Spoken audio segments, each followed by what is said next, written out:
Hello everyone, welcome to another Exchange 2019 video. My name's Ed, and in this video I want to show you how to run the Exchange 2019 PowerShell Snapin using PowerShell ISE or normal PowerShell if you don't have access to an Exchange server to run commands.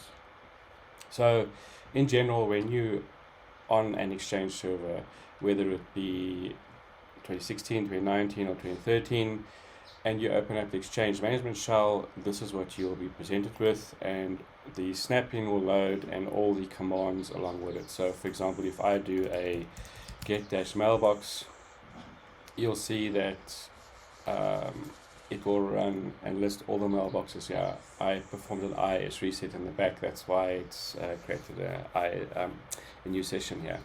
So you can see that it recognizes the command that I've run to list all the mailboxes.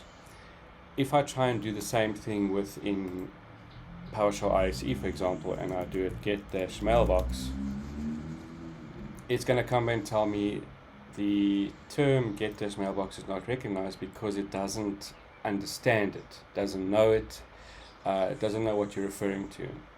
So to get around this issue, not actually an issue, it's just to be able to run the commands that you need to run.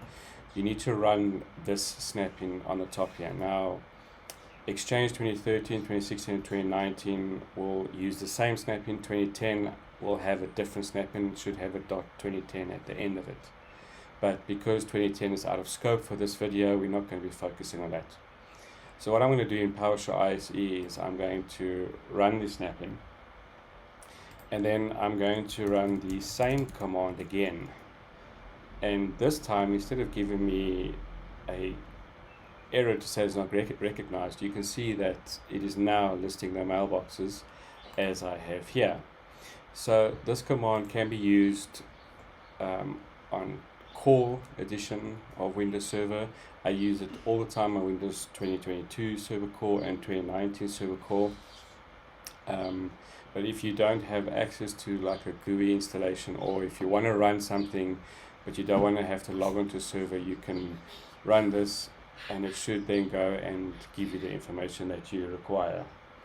So just a quick video to show you how to run the Exchange 2019 or 2016 or 2013 Snapin on any PowerShell, and it will give you the same results. Thank you very much for watching.